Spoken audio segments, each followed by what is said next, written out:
Ladies and gentlemen, good day and welcome to the Q2 and H1 FY22 earnings conference call of the Dharamsi Morarji Chemical Company Limited.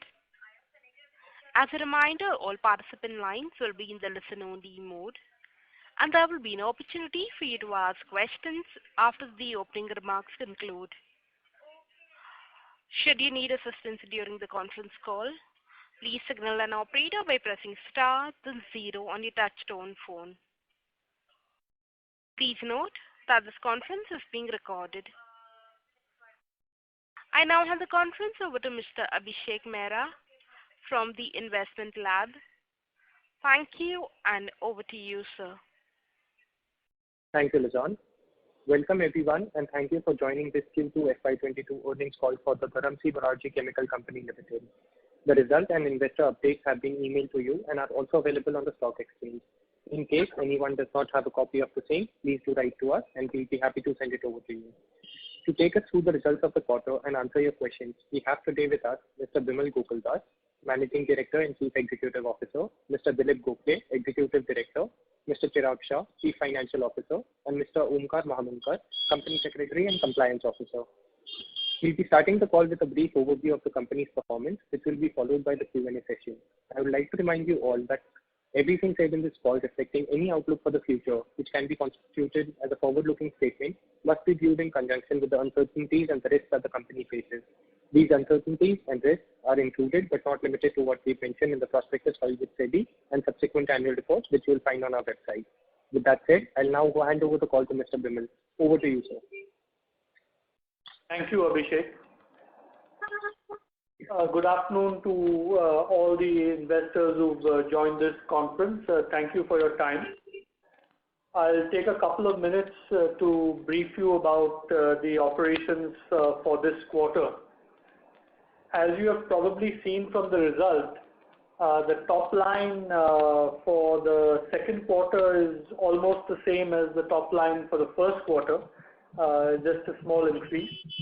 It's substantially higher in terms of top line compared to the same quarter in the previous year.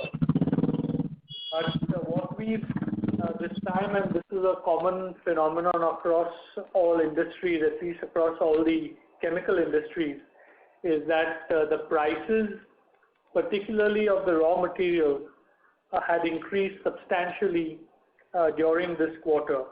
So if you compare the consumption of raw materials, it's up by 6 crores compared to the previous quarter, and the top line is up by just about 1 crore. So as you are all aware, the specialty chemical business of the company, which is about 2/3 of our business, we can compensate for increase in raw material costs, and that will happen in subsequent quarters, not in the same quarter, because normally we have quarterly or half-yearly agreements. And as far as the bulk chemical business is concerned, which was about 1/3 of our total sales, it was a flat quarter in terms of pricing. So while the raw materials went up, we could not pass on substantially the prices to the customers.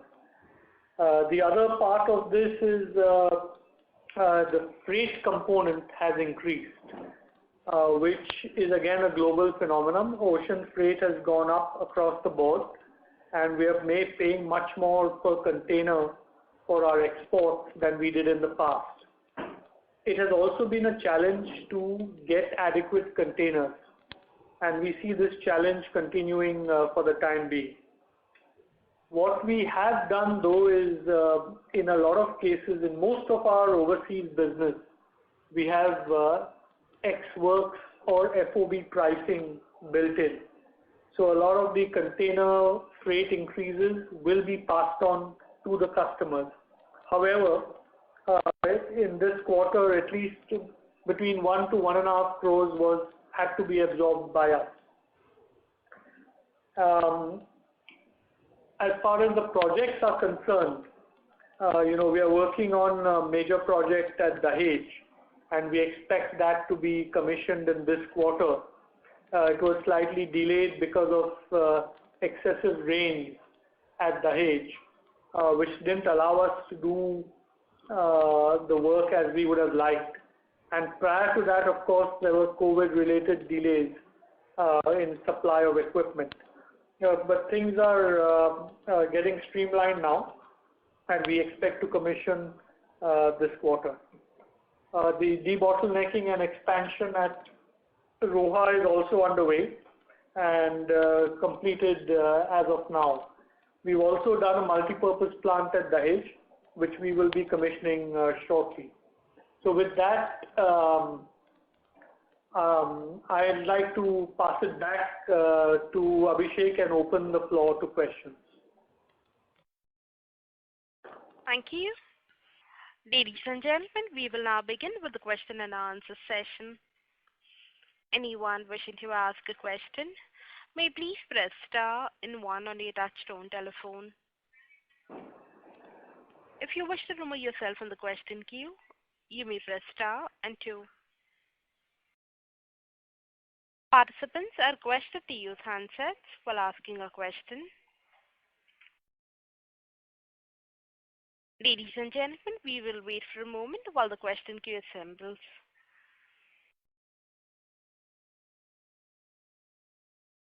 The first question is on the line of Vidya Verma, an individual investor. Please go ahead. Hello. Hello. Yes, Mr. Verma, go ahead. Hello, sir. Sir, my question is on the R&D front. If you could help us understand how we are progressing with our R&D, because earlier we mentioned our focus on amides, fuels, and sulfones, but currently sulfones is on hold. Have we made any progress in amides and fuels? Also, are we working on any new products? If you can give some information about it, it would be really helpful. Even if you don't want to share the name, that is fine, but yeah. And also I have a follow-up question on sulfones. Are we reconsidering the sulfones CapEx? As I understand, the end user market has now started to pick up. So yeah, that is all of it. So thank you, Ms. Verma. What we have sulfones is not just one product, it's multiple products, and what we had planned was a dedicated plant for one of the sulfones. So thanks to this whole COVID slowdown last year, we decided not to progress with this, as the demand in the end applications, which was mainly thermal paper, would not have materialized, and we would be entering a very sort of a market which there would be too much competition. So we didn't want to put resources at that time. Then we have, we've been investing our time and money on projects other projects at Roha and Dahej both, where we have better visibility on the end use, and we have contractual customers in place. So we've decided to progress those. Now, until our current investment cycle is over, we will not take up any additional investment. So until Q4 of this year, we don't expect to start any new projects. Just to inform you though that, the process development on the sulfones, even the one which we have held up the investment, is complete. And we have a viable production process which we will invest in at the right time. We are continuing to do these sulfones in our multi-purpose plants. So we have customer validation and things like that happening, but we will not invest in a dedicated plant at the current time. The market is, in the meantime, looking much better than before. There is more visibility, and as and when we can allocate the resources, we may decide to invest. Our R&D, meanwhile, is working on, continuing to work on, an alternative process for thiols. We are doing other sulfones as well. We are doing the amides and working on other intermediates for the pharmaceuticals, for the agrochemicals, and for the coating industry. So, and also our R&D is active in debottlenecking our existing plants. So that's been our focus at this time. Thank you so much, sir. Thank you. The next question is from the line of Jeevan Patwa from Candy Floss Investment Advisors. Please go ahead. Hi, Vimal. I want to understand, in the bulk commodities you are saying the prices has been stagnant, but the raw material price has gone up. So if I actually look at sulfuric acid prices, it has actually been very strong. So I couldn't understand why there has been margin contraction in bulk chemicals. So, I won't get into the specifics of the pricing, Jeevan, but what I can say is that during this quarter, which is July, August, September, the sulfur price increase was much more than the acid price increase, and which resulted in contractions in the bulk chemicals margins. Okay. Any increase would have happened post that, not during this time. Okay. And secondly, in case of our capex plans, so the initial two projects were actually completed, right? The 20 CR capex is already done, and 50 CR capex on sulfuric acid plant is going to be commissioned in this particular quarter. That's what you said, right? Yes. Okay. Thanks a lot. Thank you. Thank you. The next question is on the line of Jinesh Shah, an individual investor. Please go ahead. Hi, good afternoon, sir. Sir, in previous quarter's call, you had mentioned that we are going for listing on NSE, the National Stock Exchange. So, have we any update on the same? Yes. So we've already applied last month for listing on NSE, and it's the application is under scrutiny, and we expect it'll go through the due process, and we'll keep you informed about listing on that. But it's already been applied for. Okay, thank you so much. Thank you. The next question is from the line of Jatin K from Alpha Capital. Please go ahead. Hello, sir. Thank you for taking my question. Sir, my first question would be on the margins and passing on this raw material price hike.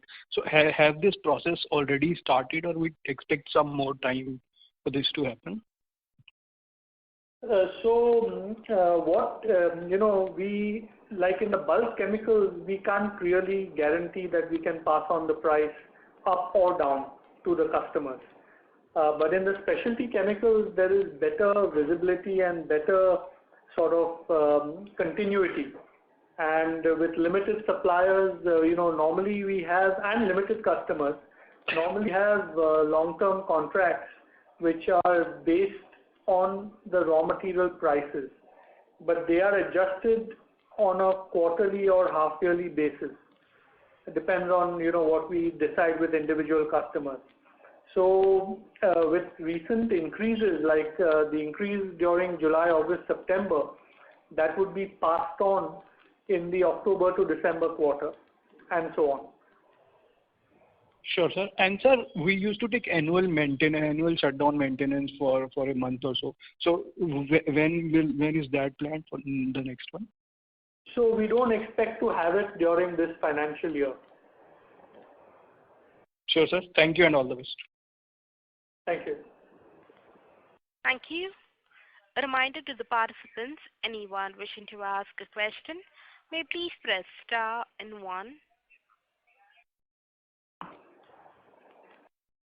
The next question is from the line of Dhwanil Desai from Turtle Capital. Please go ahead.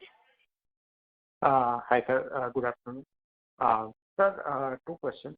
The first one is, slightly longer term question, and maybe, requires some strategy related, input from your side. So, we are doing 30-40 crore, profit run rate, and, in last 1.5, 2 years, we've invested 80 to 100 crores on the capex. Now, as you said that we will initiate new CapEx only after, once we stabilize this.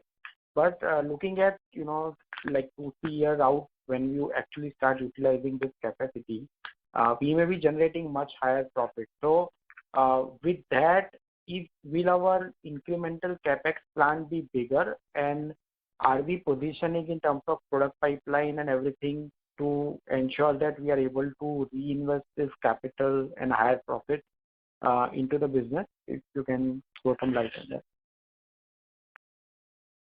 Sure. Your question is right, that once we start generating cash flows from this investment, we expect to have, much better in terms of our cash profit. So certainly we would be able to do more projects with less leverage. I've also mentioned that in the past calls that the current investment includes a large part of it in the bulk chemicals, which is the sulfuric acid plant at Dahej. And further on in Dahej as well as in Roha, all our investments for the next few years would be on the specialty chemical side. What we have looked at historically is focused on products which would give us a better margin than a better top line. So I'm not sure we will actually go into bigger projects, but we will certainly go into more specialty chemical projects which have a better bottom line percentage. So certainly our appetite and our ability to handle multiple investments will be better with improved cash flows, but not necessarily that we'll go for bigger products, if that was your question. No, my question was more with respect to redeployment of the higher profit, and I think probably what you are saying is that maybe you will take up multiple such projects, maybe for smaller products where you can maintain margin. Is that understanding correct? Yes.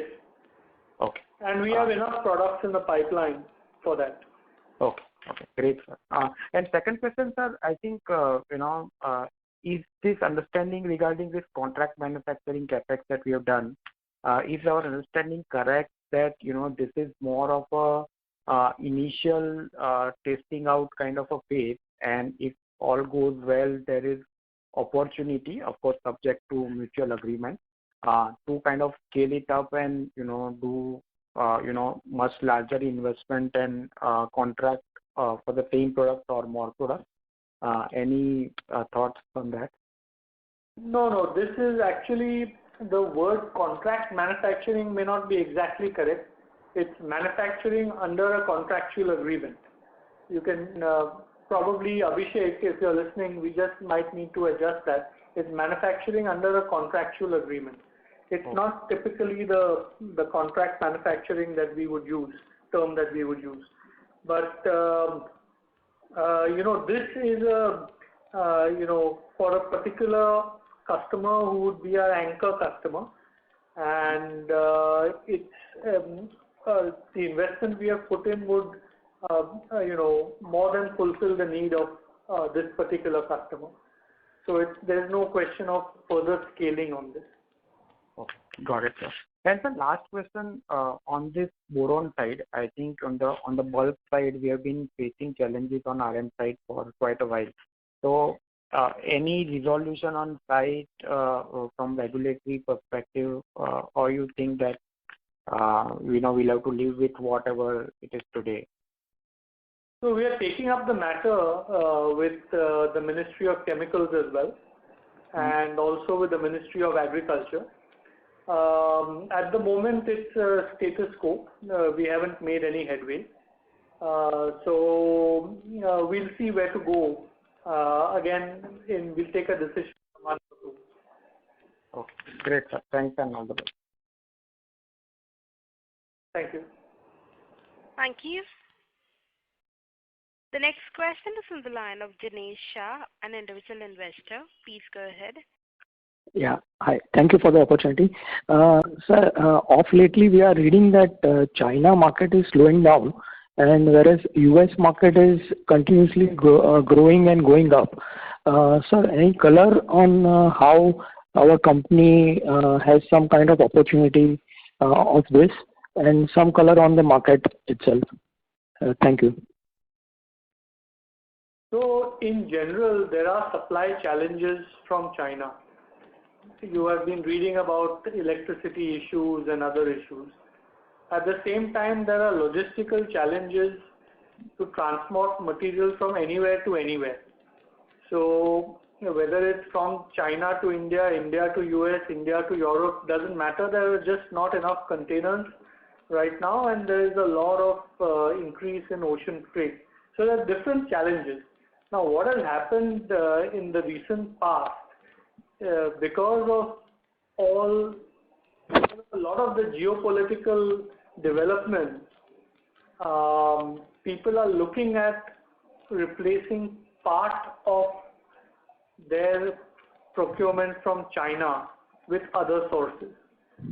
So India is a natural beneficiary of a China plus one policy, and we are seeing some direct as well as some indirect benefit of that.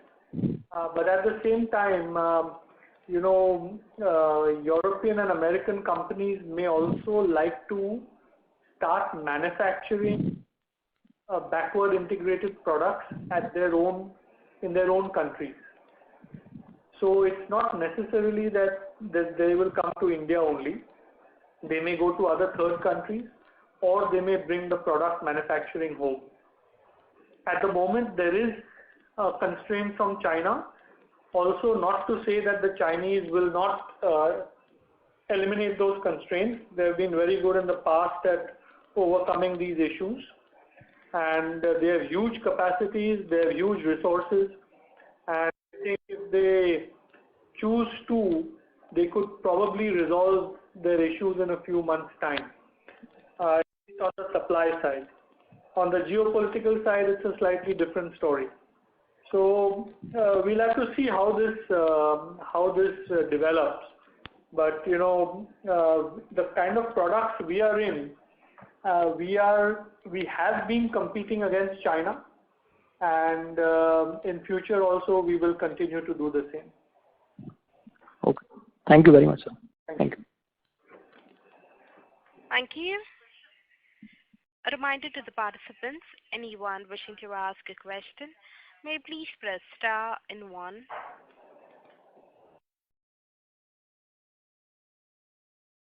The next question is from the line of Vidya Verma, an individual investor. Please go ahead. Hello. I actually have a couple of questions. So I'll start with my first one. The first one is on the financial side.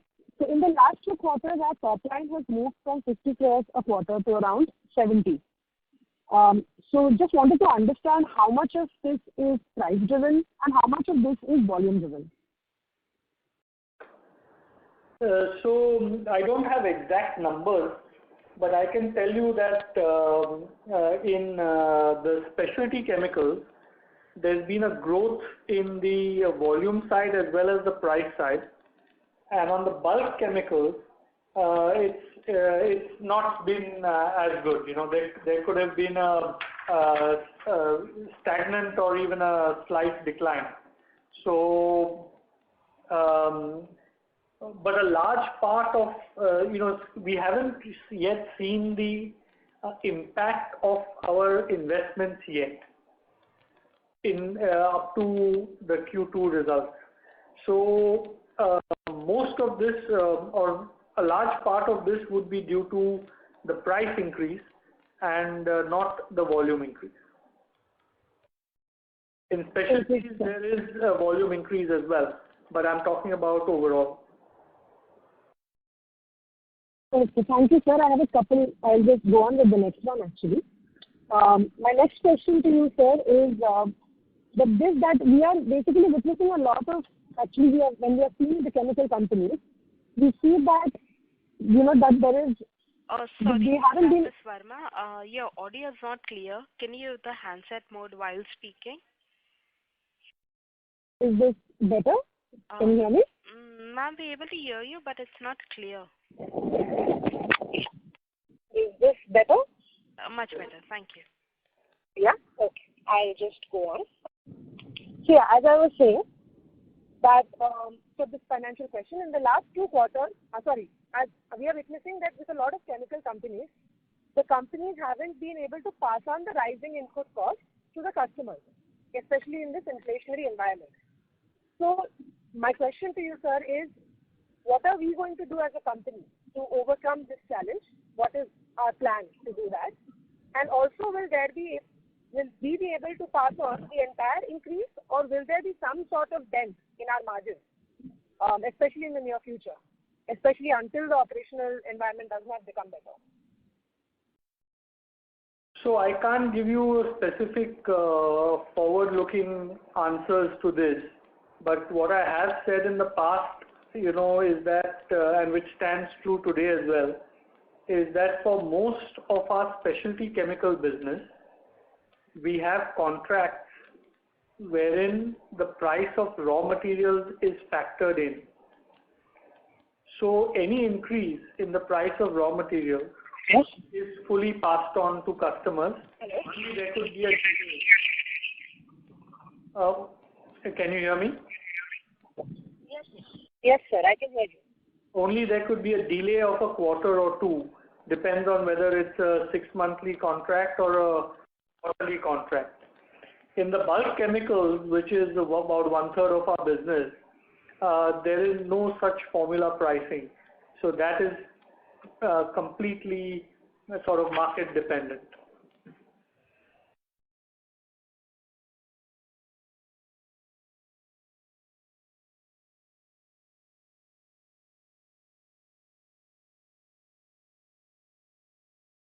Hello? The line for the current participant has got disconnected. Okay. We'll move on to the next participant. That is from the line of Aman Vij from Astute Investment Management. Please go ahead. Good afternoon, sir. My question is related to the capacity utilization which we are targeting for the 3 capex, basically multipurpose plant, debottlenecking, as well as the sulfuric acid plant, which is coming up in Q3.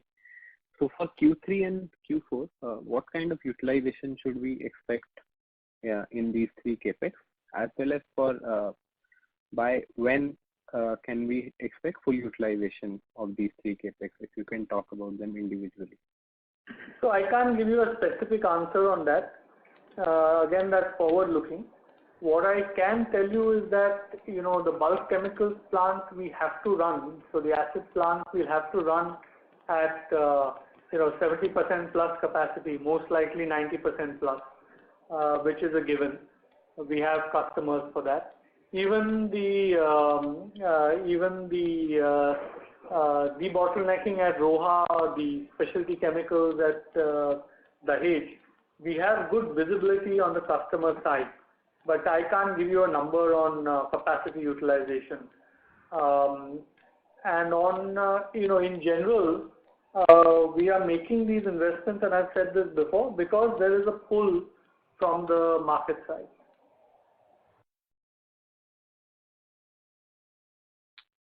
Sure, sir. And the final capex will be coming by Q4, which is that specialty part. That is still on track? Yes.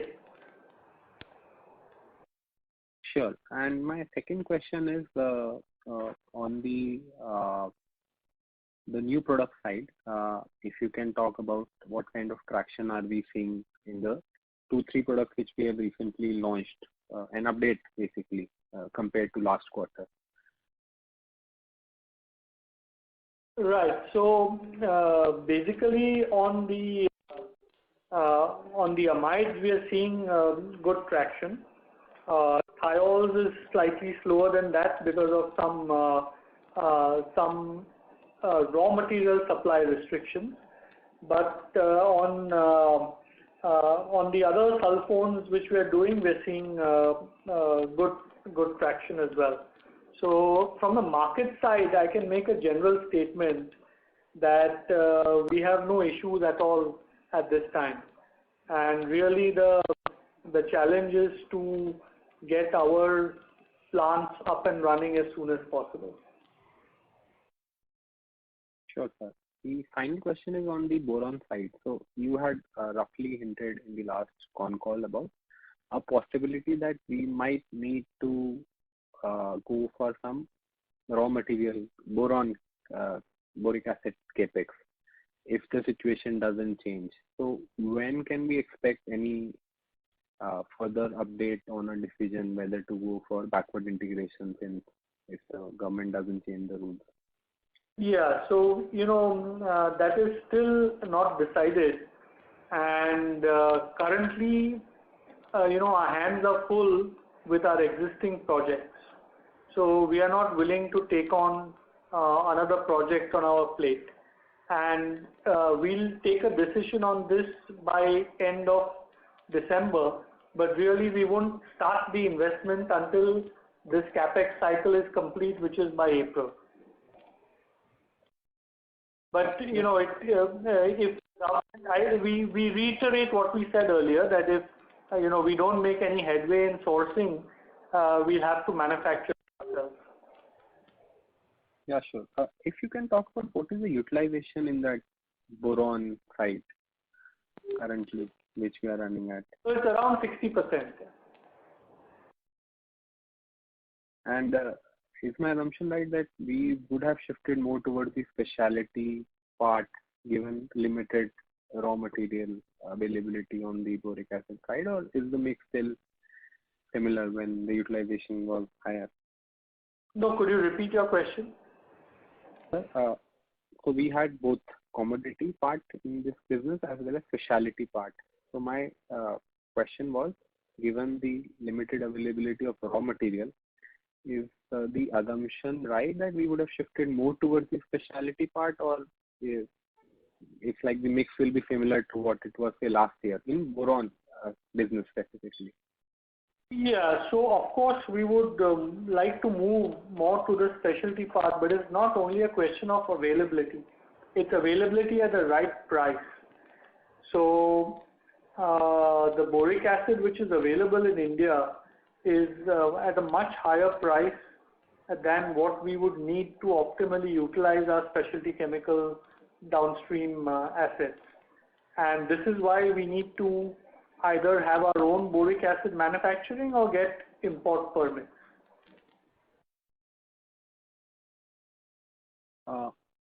What is the quantum of increase of the Indian boric acid versus when we used to import? Sorry, say again? What is the difference in price between the imported boric acid versus what is available in India? So offhand, I don't know an exact number, but I know it's, there's more than a 30% difference. Yeah, ballpark number. Yeah, around 30% difference. Thank you for the clarification. Thank you. A reminder to the participants, anyone wishing to ask a question, may please press star and 1. The next question is from the line of Ankit from Bamboo Capital. Please go ahead. Yeah, thanks for the opportunity. Sir, in this, all the capex, if you can tell us what can be the asset terms be generated from the individual capex, the 5 capex that we are undertaking? So again, it varies because again it depends on raw material prices and all. But in general, for the bulk chemicals, it is 1 to 1.5x, and for the specialty chemicals, it could be anywhere 1.5 to 2.5 in that range. Okay, and multipurpose also can be in that range, 1.5 to 2.5. I didn't hear that properly.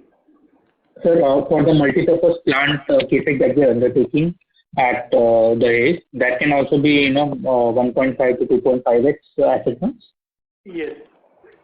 Okay. So multipurpose plant, it's not necessarily correct that you will always utilize the capacity, whereas the dedicated plants, we have much better visibility. Multi-purpose plants, by definition, would be more flexible, but also would not have the same kind of efficiency as a dedicated plant would have. And they are more for product development or an initial stage, market seeding and things like that. So it's not necessary that you can say that, oh, there will be so many X in terms of turnover ratio. True. Okay. And this intermediate plant, what kind of acceptance can we do? Sorry? The intermediate plant that we are undertaking at Dahej, what kind of acetals can we generate? That also would be in the specialty chemical range. Okay. And sir, given all these CapEx plans will be completed by end of FY22, and we'll hopefully see good ramp up in them in all these 5 projects that we are undertaking in FY23. Can we expect the company to start next leg of CapEx for growth, as you are saying you already have projects from FY24 onwards, or it will take somewhat more time to stabilize this CapEx and then go for another round of CapEx for future growth? Sorry, I couldn't understand the last part of your question. Can you, are you on a handset or? I'll just a moment. Yeah.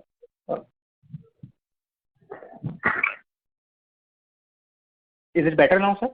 Yes. Yeah. So I was asking, all these capex plans will be completed by end of FY22, and most probably FY23 will see a good ramp up in all the 5 projects that we are undertaking. So given at least for the sulfuric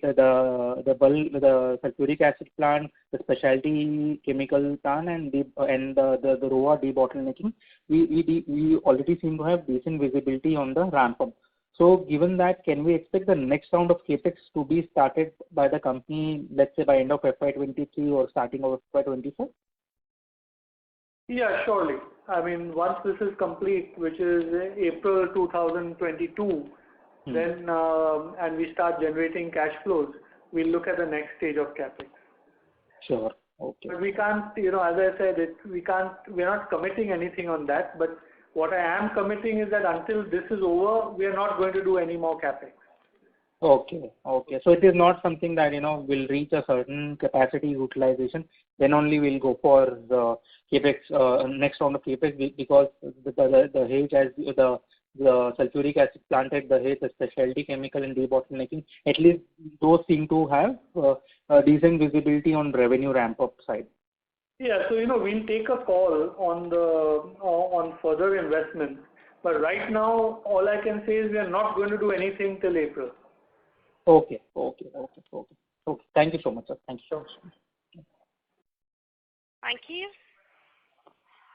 The next question is from the line of Jeevan Patwa from Candy Floss Investment Advisors. Please go ahead. Yeah, Bimal, you said that you may think of putting a boric acid plant if not able to import it.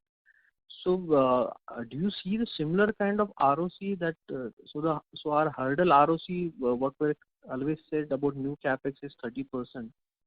So, do you think we'll be able to make that ROC in this boric acid plant?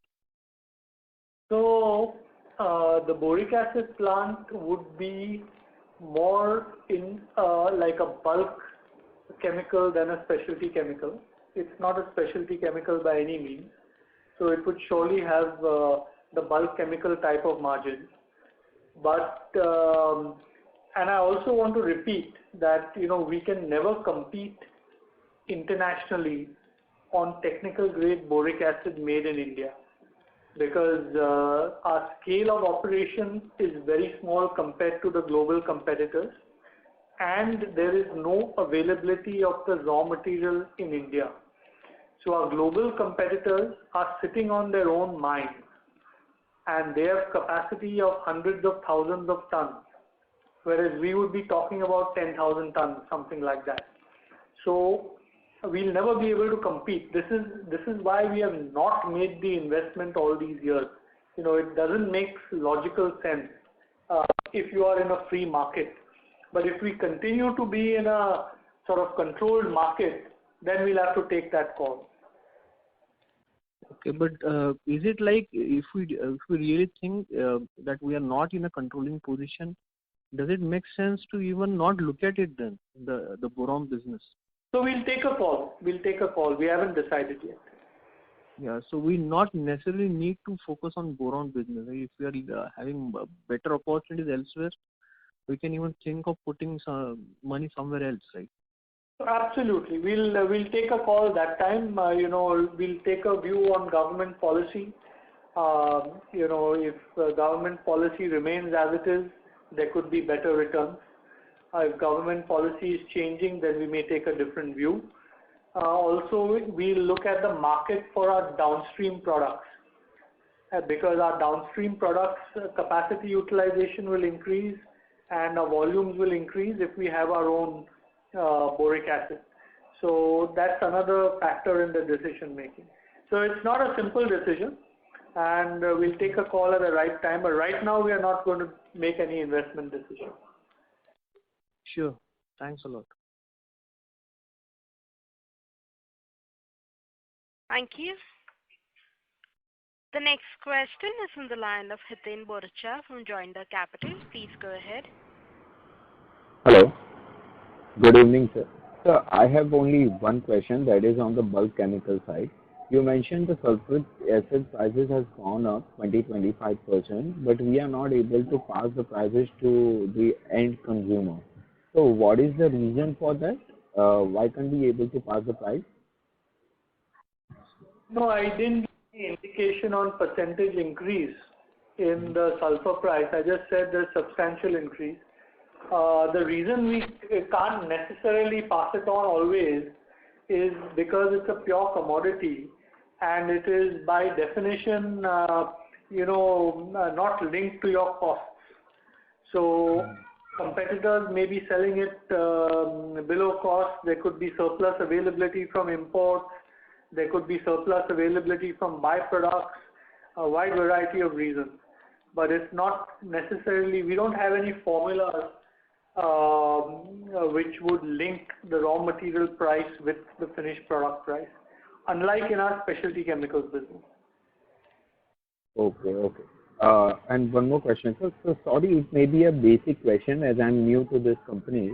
What are the end users, like what are the segments which the sulfuric acid is actually used, the major segment, end user? It goes in everything. It goes in all chemicals, from pigments to dyes to fertilizers to agrochemicals to tin plating of steel to you name it. It goes in a wide range. It's a very basic chemical which goes into every industry almost. Okay, so just to clarify, the demand is very good, but because of the commodity fact, we are not able to pass the price to the consumer. Am I correct? Yes. We may not be able to. Sometimes we may be able to. It's pure market linked. There's no predictability. Okay, sir. So just in case if we are able to pass the price, just in case, so are we looking for our margin again going up to 15-16%? That's a hypothetical question. I can't answer that. Okay, yeah. Thank you, sir. That's all from my side. Thank you. Ladies and gentlemen, that was the last question. I now hand the conference over to Mr. Bimal Gokuldas for his closing comments. Thank you. Thank you all for being present and for all your questions and for showing interest in DMCC. And thank you to the Investment Lab for setting up this as well. I trust I've been able to answer all your questions, and we'll continue doing these conferences regularly and try to keep you updated as best as possible on progress that we are making on our projects, as well as on our new products, existing products, etc.